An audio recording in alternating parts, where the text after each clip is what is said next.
Olá, estamos aqui para mais um Rosilma Roldan e os Jovens Pensadores e hoje nós vamos trazer aqui um assunto que nos é muito caro a todos os brasileiros. É a reforma da Previdência. Alguns dizem assim, mas agora parece que não pode mexer porque, intervenção no Rio, mas a gente sabe que é um assunto recorrente. Todos os governantes já há muitas décadas, todos eles sempre tentam mexer na reforma da Previdência e é sempre um sobressalto porque a gente sabe que o onerado é sempre o trabalhador. E nós sabemos que a reforma da Previdência, existem muitos fatores aí que poderiam ser abordados, para que não fosse sempre o único onerado, o trabalhador.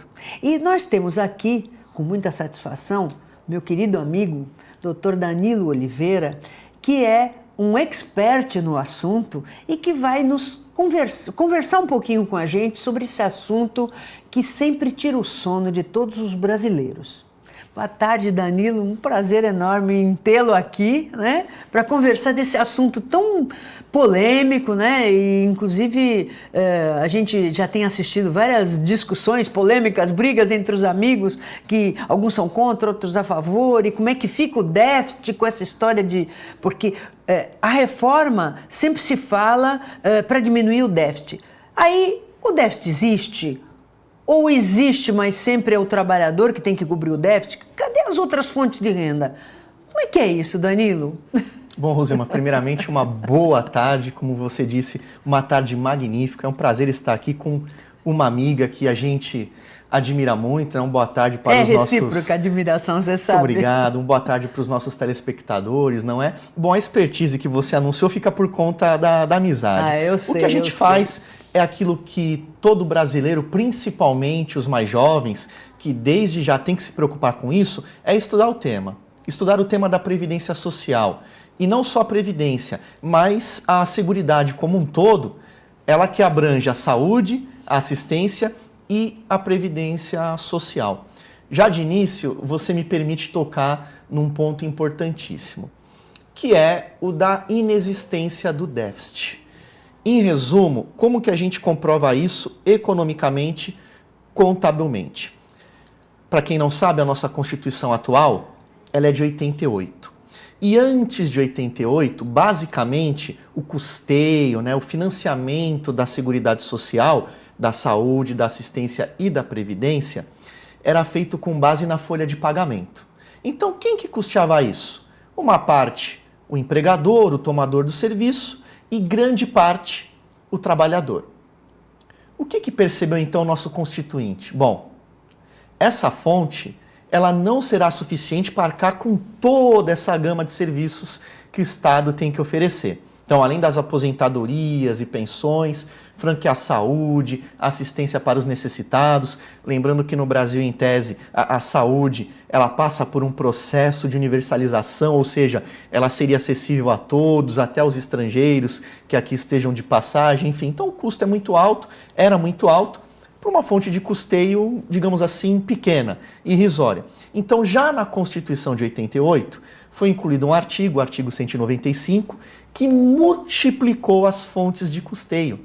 Então, além da folha de pagamento, ou seja, além da contribuição do empregador, do tomador e do empregado, do próprio beneficiário, nós temos, por exemplo, uma tributação sobre a receita dos concursos de prognósticos. Nós temos também PIS/PASEP, que tem uma parcela desse tributo que vai para a Seguridade Social. Nós temos contribuições específicas para a Seguridade Social, como a contribuição social sobre o lucro líquido. COFINS, o nome já diz, contribuição para o financiamento da Seguridade Social. Acontece o seguinte, Rosilma, é muito simples, há teses de doutorado nesse sentido, de economistas que demonstram isso, há estudos da Anfip, estudos feitos por auditores fiscais da Receita Federal do Brasil, então não é um estudo qualquer de um aventureiro, é de uma entidade séria, eles que entendem da legislação, entendem da economia. Há estudos dizendo que, na hora que o governo mostra um déficit, ele exclui essas fontes de custeio. ele exclui essas receitas que vêm dessa base de financiamento, que ela é diversificada. Quando a Constituição fala da Seguridade Social, ela tem toda uma parte principiológica. Para quem é da área do direito, esse é um entendimento tranquilo. Antes das regras, nós temos as bases sobre as quais as regras são editadas, que são os princípios. Um dos princípios da Seguridade é a diversidade da base de financiamento. E o governo esconde isso da conta. Ele tira, sem contar que ele esconde as renúncias fiscais, a má gestão dos recursos. Mas veja, podemos afirmar tecnicamente, contabilmente e, portanto, juridicamente, que não há um déficit? Podemos, né? Existem aí vários endereços eletrônicos, sites da própria Anfip que demonstram isso. Nós temos uma cartilha que foi montada, resultado da Comissão Parlamentar de Inquérito da Previdência, que analisou a reforma da Previdência. O relatório é conclusivo pela inexistência do déficit, não é? Então, a questão, talvez a questão principal seja essa. Se pauta uma reforma num dado inverídico, né? Do ponto de vista administrativo, faltaria um motivo que justifica a reforma. Talvez fosse interessante, Rosilma, a gente descobrir qual é o motivo verdadeiro. Isso que você falou, Danilo, das anistias, elas são escondidas do povo. Exatamente. Dificilmente se divulga isso, né? São as anistias fiscais, né? E o último governo que nós tivemos, as anistias atingiram um patamar bastante elevado, né? E, além de tudo, também, os partidos políticos, todos eles, que de uma certa forma são os primeiros a dizerem que estão do lado do trabalhador, eu estava lendo uma reportagem recentemente, são os maiores devedores da Previdência. Quer dizer, e isso também a população não fica sabendo, né? Então, realmente, quando se fala que não há déficit, não é o déficit que eles querem vender para a gente, que é o trabalhador que onera porque ele está atingindo uma expectativa de vida mais ampla e que por isso justamente está onerando, então por isso ele deve se aposentar com mais idade. Além de tudo, o desemprego, porque claro, se você tem 14 milhões de desempregados, é óbvio que essa fonte diminuiu. Mas e as outras fontes? Como é que fica? Por que isso é escondido da população? Veja, Rosilma, você tocou num ponto que também é essencial, né? Até antecipando talvez uma pergunta futura sua. Eu sou a favor de uma reforma, mas não dessa, Sim. Pautada numa mentira e nesses termos. Agora, que uma reforma de tempos em tempos, ou pelo menos uma reavaliação da política pública da Seguridade Social é necessária, é inegável. Aliás, claro, toda a política realidade pública muda, né? Muda. Agora, as veja, necessidades mudam. Nós temos que tomar muito cuidado com os dados, porque se é verdade que um aumento da expectativa de sobrevida onera os cofres, se é verdade que a diminuição da natalidade, ou seja, as famílias cada vez têm menos membros, então faltaria quem o envelhecimento da população. A população envelhece, não há uma renovação.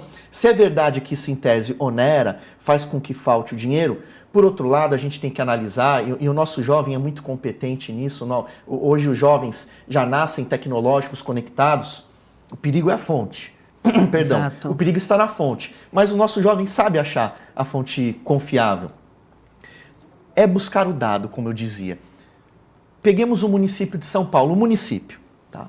Então nós temos setores do município, alguns bairros, algumas localidades, onde a expectativa de sobrevida é de 78 anos. Só que nesse mesmo município de São Paulo, nós temos bairros, nós temos localidades onde a expectativa de sobrevida não passa dos 55 anos de idade. Ou seja, se o principal ponto da reforma passasse, que era a inclusão, a obrigação de o beneficiário atingir uma idade mínima de 65 anos, essa parcela da população já não atingiria. Ou Perfeito. seja, já saberia que ia morrer sem se aposentar. Perfeito. Então é muito delicado. O primeiro passo, que pode parecer banal, mas o primeiro passo é a veracidade das informações. No que se pauta essa reforma? Eu vejo do seguinte modo, Rosilma. É preciso, muitas vezes, incentivar setores da economia. Porque numa visão liberal, o mercado se autorregula, gera emprego, distribui receita, distribui felicidade. A pessoa estando empregada, isso é verdade, ela está bem consigo mesma, isso diminui problemas familiares, né? A falta de dinheiro gera até muitas vezes a dissolução do vínculo conjugal, as pessoas deprimem, enfim. Então é importante ter um emprego, obter a renda, poder consumir. Não é no mercado capitalista, na verdade, precisamos de consumidores e pessoas que possam contribuir para o regime. Só que a gente verifica que nem sempre esse dinheiro que em tese o governo injeta no mercado volta. Nós temos aí nos últimos 15, 20 anos a pior taxa de empregos formais. É simples, 50% dos trabalhadores brasileiros estão em situação irregular, não tem um vínculo formal, é aquilo que a gente chama de vínculo precário. E ainda vem uma reforma, para a gente não fugir muito ao tema principal, no mínimo polêmica. E nós temos também uma que questão não complexa, respeita, não é? Porque a gente fala muito, né? Nós que somos do direito, nós sabemos a diferença entre expectativa do direito e direito adquirido. Direito adquirido é garantido constitucionalmente. Mas aí, no caso dessas reformas, vem aquela história da expectativa do direito. Quer dizer, então você entra no mercado de trabalho com 18 anos de idade, supondo que você nunca fique desempregado, e você entra num esquema de que, se você conseguir trabalhar 35 anos, você vai conseguir se aposentar.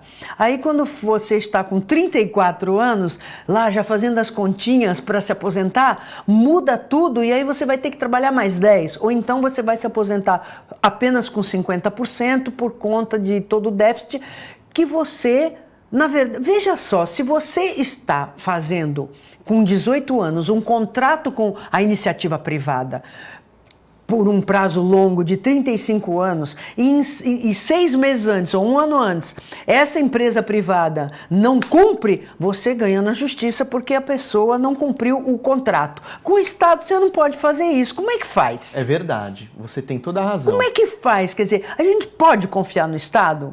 Quer dizer, então, isso aí, no meu entendimento, Danilo, me corrija se eu estou errada, o grande mal disso é a descrença que você vai passando para a população nos valores, no próprio Estado. Porque se o Estado nasce para proteger a população, como é que vai se acreditar num Estado que 6 meses antes de você conseguir o seu prêmio por ter trabalhado aqueles anos todos, né? Ele simplesmente vira para você e diz assim, não é direito adquirido, é uma expectativa do direito. É complicado. E aí isso começa a enfraquecer as instituições, os valores. O que você vai dizer para o seu filho? Não vale a pena trabalhar? Não vale a pena confiar no Estado? É muito mais complicado do que simplesmente você, olha, tem que fazer uma reforma da Previdência que é para consertar o déficit ou diminuir o déficit. Porque isso aí abala a confiança em tudo, nas instituições, no mercado, na justiça. E o que é pior, Rosilma, tem um fato que é assustador, que é aquele discurso do terror. Porque pouco antes da intervenção federal, que de fato impede reformas constitucionais e, consequentemente, impede a reforma da Previdência, semanas antes, o nosso presidente, ele foi a programas de televisão de apelo popular, que tem um grande alcance, e simplesmente deu como exemplo a Grécia, a Espanha, países que estão, digamos assim, quebrados. Ou seja, para quem conhece um pouquinho a história recente desses países, isso causa pânico.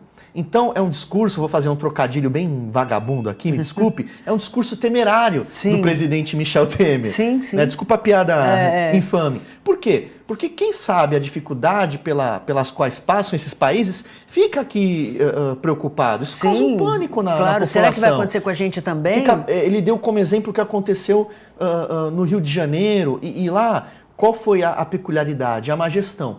Por quê? Porque para custear benefícios previdenciários de servidores, foi criada uma fonte que seca, que foram os royalties do petróleo. Com a queda E você vê, a população não sabe nada disso. Não sabe. Ela simplesmente entra em pânico porque não detém o conhecimento.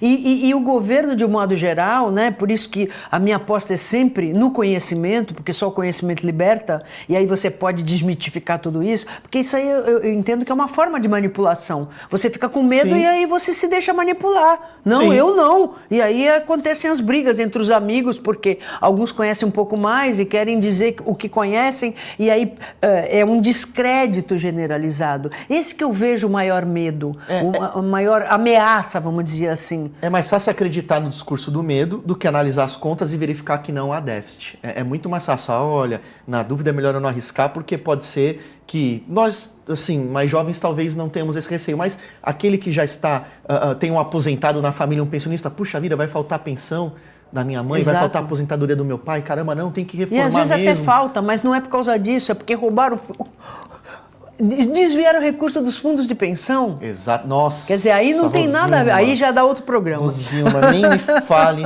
Porque já tem gente, os próprios Correios, né, estão recebendo menos 25% de aposentadoria, porque não tem dinheiro para pagar. Quer dizer, então isso aí já é aquela história, né? Má gestão misturado com corrupção, que aí já dá um outro programa. Precisa voltar aqui para falar do fundo de pensão, né? Então, tudo isso é uma coisa apavorante e eu já deixo aqui você intimado, não vou dizer nem convidado para voltar aqui para a gente continuar esse papo, porque esse programa é para trazer informação de qualidade válida para o jovem, e não só para o jovem de idade, mas é o jovem pensador, que é aquele que está sempre compartilhando conhecimento e aprendendo sempre, e isso independe de idade, né? E porque há muito que conversar sobre isso. Com certeza. Né? Eu te agradeço a vinda aqui, você vai vir mais vezes e você continue aí, porque nós vamos agora trazer mais uma parte do nosso documentário Projeto Albatroz, essa beleza de trabalho da preservação do meio ambiente feito por esses idealistas que fazem parte desse projeto.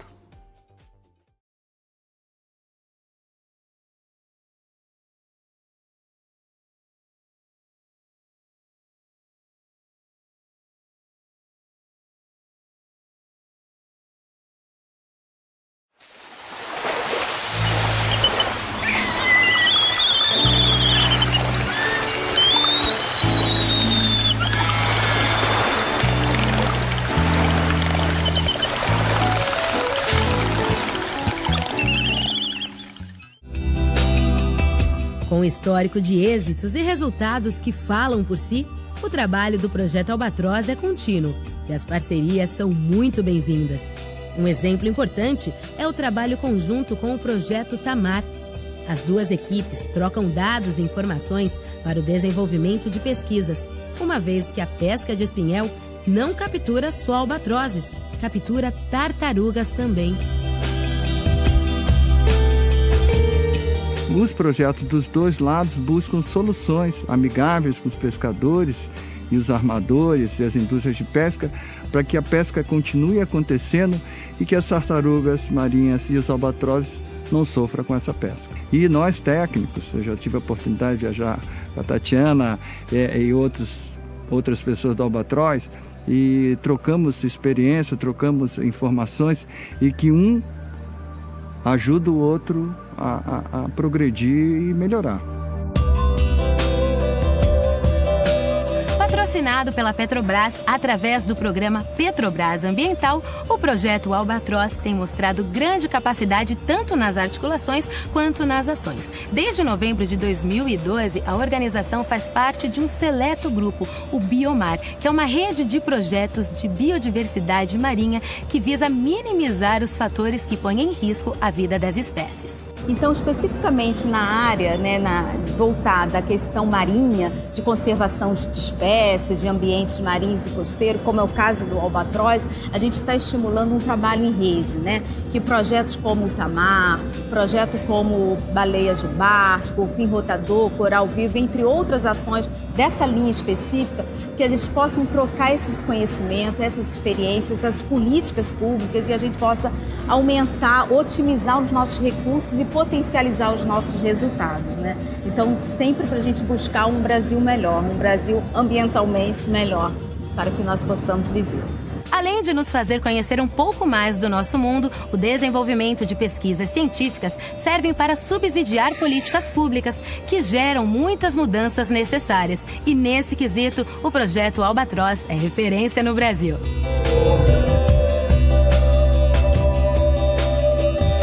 Todas, sem qualquer restrição, todas as políticas públicas que foram geradas nos últimos 10 anos, relacionadas à conservação de albatroz e petréis, tiveram origem ou tiveram um processo intenso de diálogo com o Projeto Albatroz. Foi o Projeto Albatroz que começou, que trouxe a problemática da conservação desses seres maravilhosos para o Brasil, né? E tem sido um suporte absolutamente fundamental. É um projeto coordenado, feito por uma não governamental, que também exerceu uma capacidade de diálogo muito grande dentro do governo. O Projeto Albatroz negociou com a SEAP, negociou com o Ministério da Pesca, negociou com o Ministério do Meio Ambiente, negociou com o IBAMA, negociou com o Instituto Chico Mendes. Se eu pudesse destacar uma questão no Albatroz, independente do mérito do tema que ela trata, a capacidade de dialogar. A ONG fomenta políticas públicas de preservação, como o PLANACAP, Plano de Ação Nacional para a Conservação de Albatrozes e Petréis, e também presta assessoria técnica para o governo brasileiro ao participar de acordos e comissões internacionais. O Plano ACAP está muito relacionado com a CAP, que é o Acordo Internacional de Albatrozes e Petréis, que está dentro do CMS, que é o Acordo para Espécies Migratórias. Tem muitas outras iniciativas de conservação, nós estamos muito atrasados.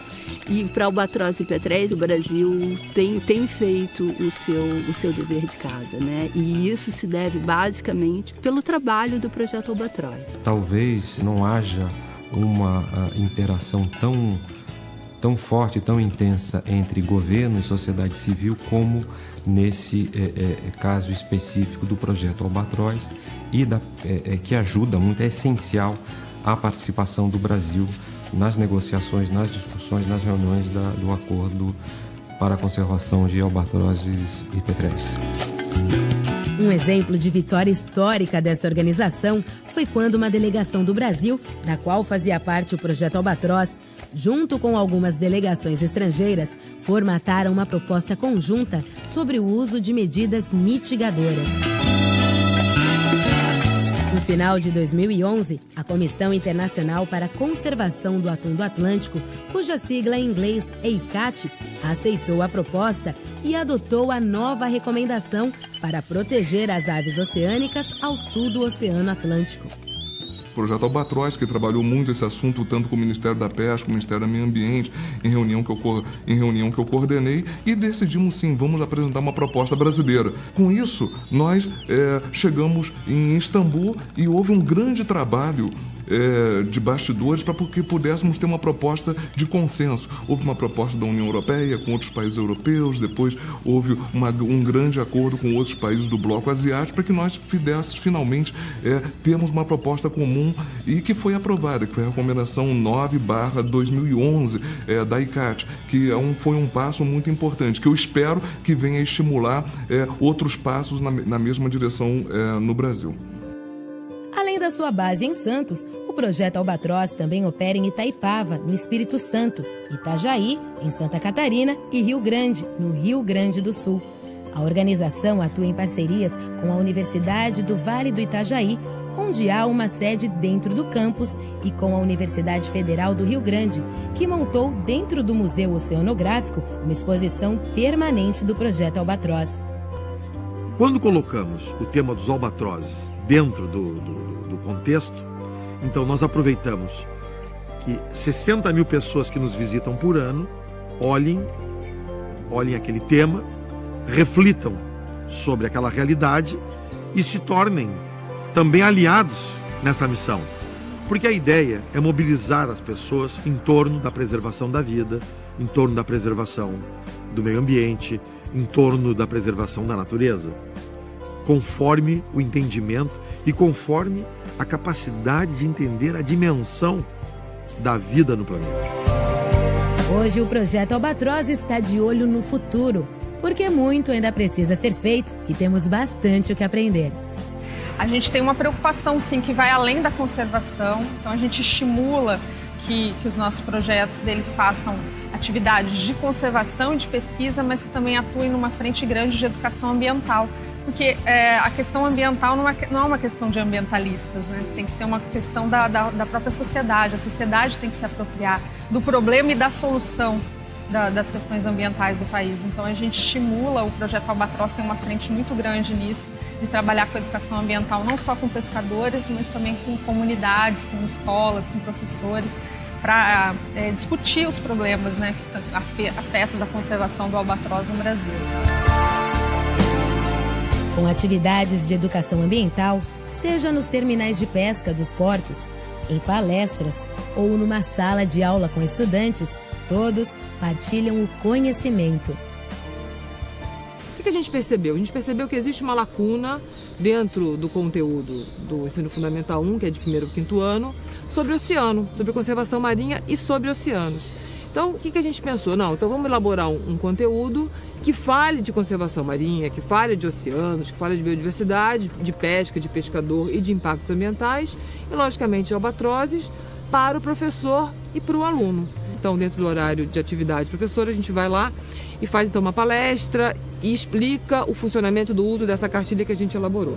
Essa cartilha é uma cartilha que tem uma parte teórica, um conteúdo teórico, que o professor, obviamente, pode estar usando isso com seus alunos, e tem uma parte que é sugestão de atividades em cada capítulo. Feito esse trabalho com os professores, a gente vai para as crianças. E aí a gente monta o que a gente chama de espaço albatroz, que é aquele espaço em que a gente leva o jogo da Rota dos Albatrozes, o painel de envergadura, onde a criançada consegue ver, né, os 3,5 metros de envergadura da ave, né? Ai, nossa, como esse bicho é grande! Então vai lá e mede também a sua envergadura. Aí a criançada faz isso. Tem o jogo da memória marinha, tem desenhos para colorir e uma palestrinha também para situar um pouco o que são essas aves, o que são os albatrozes, onde elas vivem, como que elas se reproduzem, como que eles cuidam do filhote, trazer um pouco essa ecologia, né, esse comportamento dessas aves para os meninos. Todos gostam muito, né, é muito bacana a receptividade deles, né, a gente fica com eles mais ou menos 1h30 nessa atividade.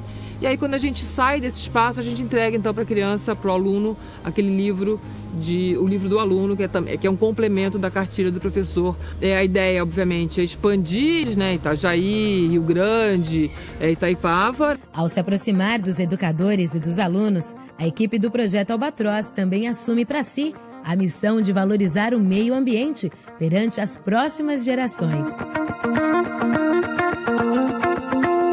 A gente teve uma experiência muito bacana, né, que foi a mostra de vídeo. O Projeto Albatroz ofereceu isso, né, para a população de Santos, na Semana do Meio Ambiente. Foi muito legal, no Teatro Bacana, Teatro Guarani. E aí, depois a gente replicou essa mostra, a gente ofereceu para escolas particulares de ensino médio. Escola particular e escola estadual de ensino médio. E foi muito legal. Além de promover a educação ambiental, o Projeto Albatroz tem sempre um plano de ações e eventos para se tornar mais conhecido e obter um maior envolvimento da sociedade. Uma destas atividades foi o show de Lenine no Teatro Coliseu de Santos, no final de 2012, para celebrar os 21 anos da ONG. A lua me chama, eu tenho que ir pra rua. A lua me chama, eu tenho que ir pra rua.